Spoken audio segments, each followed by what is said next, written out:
Assalamualaikum warahmatullahi wabarakatuh. Hari ini saya Gia Puan Maharani Rohmana dengan NIM 245425440 EK 25251 dari kelas CR1 Analisis Desain Sistem akan menjelaskan mengenai ujian akhir semester yang menggunakan topik Bugbuster Pro. Nah, sebelum itu kita harus mengenali apa itu Bugbuster Pro. Bugbuster Pro merupakan perusahaan pest control yang melayani berbagai jenis hama, mulai dari tikus, kecoa, nyamuk, hingga rayap. Dengan era digital yang berkembang, mereka tuh membutuhkan solusi teknologi untuk memudahkan pelanggan booking, mengelola jadwal teknisi secara efisien, dan meningkatkan kualitas layanan. Dalam video ini saya akan memberikan penjelasan singkat, di mana untuk membaca penjelasan yang lebih lengkap, bisa membaca PDF yang akan saya berikan. Nah, pertama, kita masuk ke arsitektur sistem yang terdiri dari input layer, di mana pelanggan booking via aplikasi mobile, teknisi input jadwal, dan admin assign tenaga kerja. Kemudian ada processing layer, di mana sistem itu melakukan validasi data, logika scheduling, dan juga assignment otomatis. Lalu ada database layer yang menginclude bagian entity relationship diagram di layar itu, misalnya ada customer, booking, service type, technician, service, schedule, dan service report, semuanya itu terhubung dengan referential integrity untuk menjaga konsistensi data. Dan terakhir ada output layer, di mana itu menunjukkan dashboard untuk manajemen, notifikasi real time untuk pelanggan, dan PDF report setelah layanan selesai.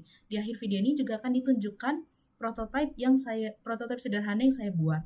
Nah, pertama kita masuk ke input design. Sebelum itu ada beberapa diagram yang ditampilkan di layar seperti ini yang bisa dicek. Misalnya ada diagram entity relationship diagram, kemudian ada hubungan antar modul, yang input layer, processing layer, database layer, dan output layer. Nah, sekarang kita masuk ke input design. Input design, di sini saya memfokuskan pada kemudahan penggunaan fitur-fitur seperti calendar control, di mana untuk memilih tanggal secara akurat, drop down list untuk memilih jenis layanan seperti pembasmian tikus, kecoa, dan lain-lain. Kemudian ada radio button untuk memilih sesi pagi, siang, atau sore, dan keyboard adaptif untuk input nomor telepon, email, khusus untuk mobile. Nah, semuanya itu dirancang mengikuti prinsip effectiveness, accuracy, dan ease of use. Misalnya di sini ada customer booking form, ada yang terdiri dari 7 hal. Kemudian ada GUI control yang digunakan, misalnya text box, drop down list, calendar control, radio button, checkbox, comment button, dan message box. Kemudian ada fitur HTML, di sini ada 6, misalnya placeholder, input type, telepon dan email, calendar control, data listing, autocomplete, dan juga keyboard adaptif. Kemudian ada mobile specific input, tapping, swiping, dan pinching. Lalu kita masuk ke output design. Output design di sini kita perlu memenuhi 6 kriteria efektivitas. Yang pertama itu ada melayani kebutuhan spesifik, misalnya dashboard berbeda untuk manajer, pelanggan, dan teknisi. Kemudian itu harus bermakna juga mendukung pengambilan keputusan. Lalu jumlah yang tepat, di mana tidak ada informasi yang berlebihan. Lokasi yang tepat, push notif di mobile, notifikasi di dashboard, web, dan juga kemudian ada tepat waktu, di mana real-time tracking dan konfirmasi instan. Dan terakhir ada metode efektif, di mana itu terintegrasi dengan email dan notifikasi. Nah, misalnya di layar ini ada output berdasarkan jenis konten, ya, itu ada internal output dan external output. Kemudian ada jenis modern yang digunakan, misalnya dashboard output, mobile output, alerts, notification, PDF service reports. Kemudian ada 6 kriteria yang saya jelaskan tadi. Dan kemudian ada control mechanism seperti validasi input data yang bisa dilihat di layar ini. Ada integrity constraint database. Ada keamanan sistem juga. Dan juga navigation dan UX controls yang bisa dibaca lengkap dalam GDocs. Nah, kemudian ada quality management, di mana sebelum kita go live, kita tuh harus melakukan 4 tahap testing, di mana ada program testing untuk developer test modul individual dengan data valid dan invalid. Kemudian ada link testing, di mana tes terintegrasi antar modul, ada full system, tes data, di mana user akhir dan operator itu akan terlibat, dan full system live data, di mana itu pilot di satu cabang sebelum full rollout. Kita juga perlu melakukan distributed conversion, di mana implementasi bertahap per modul, misalnya booking dulu, lalu scheduling, lalu assignment, dan terakhir report, dan menerapkan konsep TQM dan Six Sigma untuk kualitas maksimal.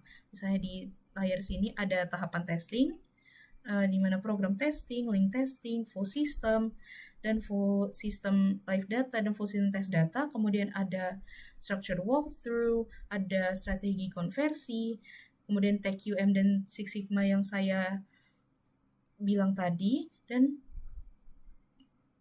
itu ada evaluasi sistem juga.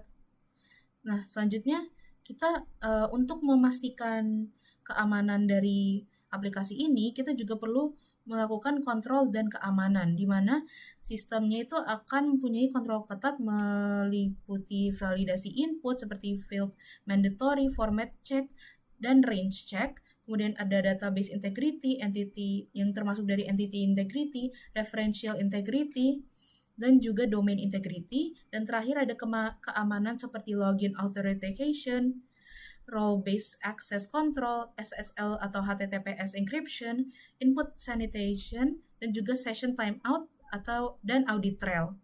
Nah, kesimpulannya, dengan aplikasi ini, Bugbuster Pro itu bisa memberikan layanan yang lebih cepat, data lebih aman, dan pelanggan lebih puas. Sistem yang user-friendly, robust, dan siap scale ke seluruh cabang. Nah, sekarang kita akan masuk ke penunjukan prototype.